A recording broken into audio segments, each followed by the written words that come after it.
Lovers dead ಪೂಲ್ನ ಒಂದು ನೆಕ್ಸ್ಟಿನ ಭಾಗ movie release ಆಗಿದೆ. ಸೆಕೆಂಡ್ ಪಾರ್ಟ್ನ ಕಂಟಿನ್ಯೂಷನ್ ಅಂತ ಅಂದ್ಕೊಂಡು ಈ ಮೂವಿಗೆ ಹೋದೆ.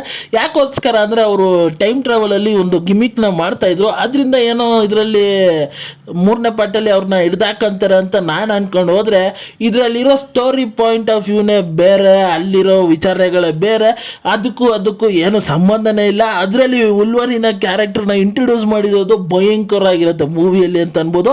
ಹಾಗೆ ನಾನು ಯಾವ ಮೂವಿ ಬಗ್ಗೆ ಮಾತಾಡ್ತಾ ಇದ್ದೀನಿ ಅಂದರೆ ಡೆಡ್ ಪೂಲ್ ಆ್ಯಂಡ್ ದ ವುಲ್ವರಿನ್. ಹಾಗೆ ಮೂವಿಯ ರಿವ್ಯೂ ಹೋಗಿಂತ ಮುಂಚೆ ನನ್ನ ಚಾನಲ್ಗೆ ಫಸ್ಟ್ ಟೈಮ್ ವಿಸಿಟ್ ಮಾಡಿದ್ರೆ ವಿಡಿಯೋನ ಫಸ್ಟ್ ಟೈಮ್ ನೋಡ್ತಾ ಇದ್ದೀರಾ, ಈ ರಿವ್ಯೂ ನಿಮಗೆ ಅನಿಸ್ತು ಅಂತಂದರೆ ಈ ವಿಡಿಯೋಗೊಂದು ಲೈಕ್ ಮಾಡಿ, ಹಾಗೆ ನನ್ನ ಚಾನಲ್ನ ಸಬ್ಸ್ಕ್ರೈಬ್ ಮಾಡಿ ಮತ್ತು ಬೆಲ್ ನೋಟಿಫಿಕೇಷನ್ನ ಆನ್ ಮಾಡಿ.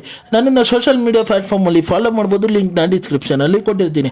ಹಾಗೆ ಮೂವಿಯ ಡ್ಯೂರೇಷನ್ ವಿಚಾರಕ್ಕೆ ಬಂದರೆ 2 hours 7 minutes ಆಗ್ತಾ ಇದೆ. ಮೂವಿಯ ಒನ್ಲೈನ್ ಸ್ಟೋರಿ ವಿಚಾರಕ್ಕೆ ಬಂದರೆ ನಮ್ಮ ಡೆಡ್ ಪೂಲ್ ಅವರು ಸುಖವಾರ ಜೀವನನ ಸಾಗಿಸ್ಬೇಕು ಅಂತ ಯೋಚನೆಯಲ್ಲಿ ಇರ್ತಾರೆ. ಆದರೆ TVA ಅವರ ಜೀವನದಲ್ಲಿ ಎಂಟ್ರಿ ಆಗುತ್ತೆ. ಹಾಗೆ ನಮ್ಮ ಡೆಡ್ ಪೂಲ್ ಅವರಿಗೆ ಒಂದು ಮಿಷಿನ್ನು ಕೊಡ್ತಾರೆ ಅಂತ ಅನ್ಬೋದು. ಎಲ್ಲ ಯೂನಿವರ್ಸು ಪ್ರಾಬ್ಲಮ್ಮಲ್ಲಿದೆ, ಹಾಗೆ ಮೇಜರ್ ಆಗಿ ನಿನ್ನ ಯೂನಿವರ್ಸು ಪ್ರಾಬ್ಲಮ್ಮಲ್ಲಿದೆ, ಅದನ್ನ ಹೇಗಾರ ಬಚಾವ್ ಮಾಡಬೇಕು, ಹಾಗೆ ಜೊತೆಗೆ ಒಂದು ಹೆಲ್ಪ್ಗೂ ಒಬ್ರನ್ನ ತಗೋ ಅನ್ನೋ ಒಂದು ಯೋಚನೆನ TV ಅವರು ಅವರಿಗೆ ಡೆಡ್ ಪೂಲ್ ಅವರಿಗೆ ಒಪ್ಪಿಸ್ತಾರೆ.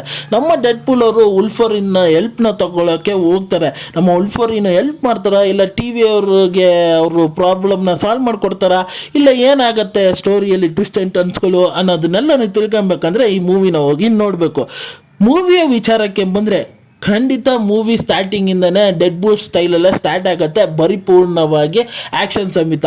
ಆ್ಯಕ್ಷನ್ ನೋಡೋದಕ್ಕೆ ಲಿಟ್ರಲ್ ಆಗಿ ಮಜವಾಗಿತ್ತು. ಹಾಗೆ ಕ್ರೆಡಿಟಲ್ಲಿ ಅವರ ಹೆಸರುಗಳನ್ನು ತೋರಿಸೋ ವಿಧಾನ ಅದಂತೂ ಭಯಂಕರ ಅಂತೀನಿ, ಲಿಟ್ರಲ್ ಆಗಿ ಮಜಾ ಮಾಡಿದೆ. ಅಲ್ಲಿಂದ ಡೆಡ್ ಪೂಲ್ ಉಲ್ವರಿನ ಕಾಂಬಿನೇಷನ್ನು, ಆ ಕಾಂಬಿನೇಷನ್ ಇಟ್ಕೊಂಡು ಜೊತೆಗೆ ಆ ಕ್ಯಾಮಿಯೋ ರೋಲ್ಸ್ಗಳ ಎಂಟ್ರಿಗಳು ಸಖತ್ ಮಜವಾಗಿತ್ತು. ಅಲ್ಲಿಂದ ವಿಲನ್ನ ಎಂಟ್ರಿ ಸಖತ್ ಸ್ಟ್ರಾಂಗ್ ಆಗಿ ಪವರ್ಫುಲ್ ಆಗಿದ್ದಾರೆ.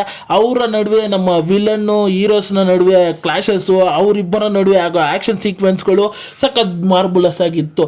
ಸರಿ, ನಮ್ಮ ಉಲ್ವರಿನ್ ಡೆಡ್ ಪೂಲ್ ಅವರು ಕಾಮ್ ಆಗಿರ್ತಾರ ಅಂತ ಅಂದ್ಕೊಂಡ್ರೆ ಇಲ್ಲ ಗುರು, ಅವ್ರು ಎಂಟ್ರಿ ಆಗಿ ಅವರಿಬ್ಬರು ಮುಖಾಮುಖಿಯಾಗಿ ತಕ್ಷಣ ಎಲ್ಲ ಒಂದು ಫೈಟಿಂಗ್ ಸೀಕ್ವೆನ್ಸ್ಗಳು ಅವರ ನಡುವೆ ನಡೀತಾನೆ ಇರುತ್ತೆ.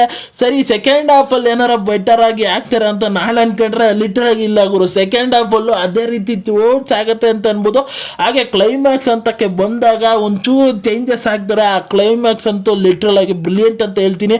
ಆ ಬಸ್ ಸೀಕ್ವೆನ್ಸ್ಗಳಲ್ಲಿ ನಡೆಯೋ ಒಂದು ಆ್ಯಕ್ಷನ್ ಸೀಕ್ವೆನ್ಸ್ಗಳನ್ನು ಬ್ಯೂಟಿಫುಲ್ ಆಗಿ ತಗೊಂಡ್ಬಂದಿದ್ದಾರೆ. ಹಾಗೆ ಆ ಕ್ಲೈಮ್ಯಾಕ್ಸ್ನ ಎಂಡ್ ಮಾಡಿರೋ ವಿಧಾನ ಬ್ರಿಲಿಯಂಟ್ ವರ್ಕ್ ಅಂತ ಹೇಳ್ತೀನಿ ನಾನು ಮೂವಿ ಟೀಮ್ಗೆ. ಅದನ್ನು ಬ್ಯೂಟಿಫುಲ್ ಆಗಿ ಕನ್ವೀನಿಯನ್ಸ್ ಆಗಿತ್ತು ಅಂತ ಅನ್ಬೋದು. ಹಾಗೆ ನಮ್ಮ ಉಲ್ವರಿನ್ಗೂ ಈ ಮೂವಿಯಲ್ಲಿ ಒಂದು ಫ್ಲಾಶ್ ಬ್ಯಾಕ್ ಸ್ಟೋರಿ ಇದೆ. ಹಾಗೆ ನಮ್ಮ ಡೆಡ್ ಪೂಲ್ ಅವರಿಗೆ ಒಂದು ರಿಯಲೈಸೇಷನ್ ವಿಚಾರ ಇದೆ, ಅದೇನು ಅನ್ನೋದನ್ನ ನೀವು ಮೂವಿ ನೋಡ್ರೆ ನಿಮ್ಗೆ ಅರ್ಥ ಆಗುತ್ತೆ ಅಂತ ಅನ್ಬೋದು. ನನಗೆ ಮೂವಿಯಲ್ಲಿ ಮೇಜರ್ ಆಗಿ ಇಷ್ಟ ಆಗಿದ್ದ ವಿಚಾರಗಳಂದ್ರೆ ಡೈಲಾಗ್ಸ್ಗಳು ಬ್ರಿಲಿಯಂಟ್ ಆಗಿ ಹ್ಯೂಮರ್ ಜೊತೆ ಆ ಕಾಮಿಡಿ ಎಲಿಮೆಂಟ್ಸ್ಗಳ ಜೊತೆ ಸಖತ್ ಮಜವಾಗಿ ಬರ್ದಿದ್ದಾರೆ ಅಂತ ಅನ್ಬೋದು. ಅಷ್ಟೇ ನಾಟ್ಯಾಗೂ ಕೆಲವೊಂದು ಡೈಲಾಗ್ಸ್ಗಳಿದೆ, ಅದನ್ನ ಮೂವಿ ನೋಡ್ತಾ ನಿಮ್ಗೆ ಅರ್ಥ ಆಗುತ್ತೆ ಎಷ್ಟು ಮಜವಾಗಿರುತ್ತೆ ಅಂತ ಅನ್ಬೋದು. ಅದಕ್ಕೆ ಮೂವಿಗೆ 18+ ಅಂತಾನೆ ಕೊಟ್ಟಿರೋದು. ಅದು ನೀವು ಕೇಳ್ತಾನೆ ಅರ್ಥ ಆಗುತ್ತೆ, ಅದು ನಿಮಗೆ ಒಳ್ಳೆಗಾರಿಟಿ ಅನ್ಸಲ್ಲ, ಆದರೆ ಫನ್ ಜನರೇಟ್ ಮಾಡುತ್ತೆ. ಅಷ್ಟು ರೀತಿಯಾಗಿ ಮಜವಾಗಿರುತ್ತೆ ಆ ಡೈಲಾಗ್ಸ್ಗಳು, ಅಷ್ಟು ಭಯಂಕರವಾಗಿದೆ ಅಂತ ಅನ್ಬೋದು. ಹಾಗೆ ನನಗೆ ಆ್ಯಕ್ಷನ್ ಸೀಕ್ವೆನ್ಸ್ಗಳು ಇನ್ನೊಂದು ಮೇಜರ್ ಆಗಿ ಪಿಲ್ಲರ್ ಅಂತ ಹೇಳ್ತೀನಿ ಈ ಮೂವಿಗೆ. ಆ್ಯಕ್ಷನ್ ಥ್ರೂಔಟ್ ಸ್ಟಾರ್ಟಿಂಗಿಂದ ಕೊನೆ ತನಕ ಪರಿಪೂರ್ಣವಾಗಿ ಆ್ಯಕ್ಷನ್ಸ್ಗಳು ಇದಿರುತ್ತೆ ಅಂತ ಅನ್ಬೋದು. ಅದು ಮೂವಿ ನಿಮಗೆ ಎಂಟರ್ಟೈನ್ ಮಾಡುತ್ತೆ. ಹಾಗೆ ಮೂವಿಯಲ್ಲಿ ಹಲವಾರು ಕ್ಯಾಮಿಯೋ ರೋಲ್ಸ್ಗಳು ಇದೆ, ಅದು ನೆಕ್ಸ್ಟ್ ಪಾರ್ಟ್ಗಳಿಗೆ ಏನೇನು ಬರುತ್ತೆ ಅನ್ನೋದನ್ನ ಒಂದು ಈ ಥರ ಮೂವಿ ಟೀಮ್ಗಳು ಅಳವಡಿಸ್ಕೊಂಡಿದ್ದಾರೆ ಅಂತ ಅನ್ಬೋದು.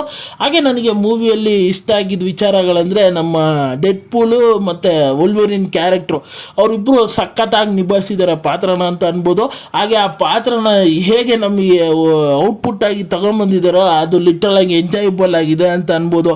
ಹಾಗೆ ಮೂವಿ ಓವರಾಲ್ ಆಗಿ ಖಂಡಿತ ಒಂದು ಫ್ಯಾಮಿಲಿ ಸಮೇತ ಮಸ್ಟ್ ವಾಚ್ ಫಿಲ್ಮ್ ಮೂವಿ ಅಲ್ಲ, ಖಂಡಿತ ಬ್ಲಡ್ಡು ಡೈಲಾಗ್ಸ್ಗಳು ಭಯಂಕರ ಆಗಿದೆ. ಅದರಿಂದ ನೀವು 18+ ಇದ್ರೆ ಮಾತ್ರ ಈ ಮೂವಿಗೆ ಕರ್ಕೊಂಡೋಗಿ ಅಂತ ಹೇಳ್ತೀನಿ. ಹಾಗೆ ಈ ಮೂವಿಗೆ ನನ್ನ ರೇಟಿಂಗ್ ವಿಚಾರಕ್ಕೆ ಬಂದರೆ ನಾನು 5ಗೆ 3.5 ಸ್ಟಾರ್ ಕೊಡ್ತೀನಿ ಅಂತ ಅನ್ಬೋದು. ಹಾಗೆ ಈ ರಿವ್ಯೂ ನಿಮಗೆ ಇಷ್ಟ ಆಯ್ತು ಅಂದರೆ ಈ ವಿಡಿಯೋಗೊಂದು ಲೈಕ್ ಮಾಡಿ, ಹಾಗೆ ನನ್ನ ಚಾನಲ್ನ ಸಬ್ಸ್ಕ್ರೈಬ್ ಮಾಡಿ ಮತ್ತು ಬೆಲ್ ನೋಟಿಫಿಕೇಶನ್ ಆನ್ ಮಾಡಿ. ನಿಮ್ಮ ಅನಿಸಿಕೆ ಅಭಿಪ್ರಾಯ ಏನಿದ್ರು ಕಮೆಂಟ್ ಮೂಲಕ ತಿಳಿಸ್ಬೋದು. ಈ ವಿಡಿಯೋ ಇಷ್ಟ ಆಯಿತು ಅಂದರೆ ಎಲ್ಲರಿಗೂ ಶೇರ್ ಮಾಡಿ. ಮತ್ತೆ ಮುಂದಿನ ವಿಡಿಯೋದಲ್ಲಿ ಸಿಗ್ತೀನಿ.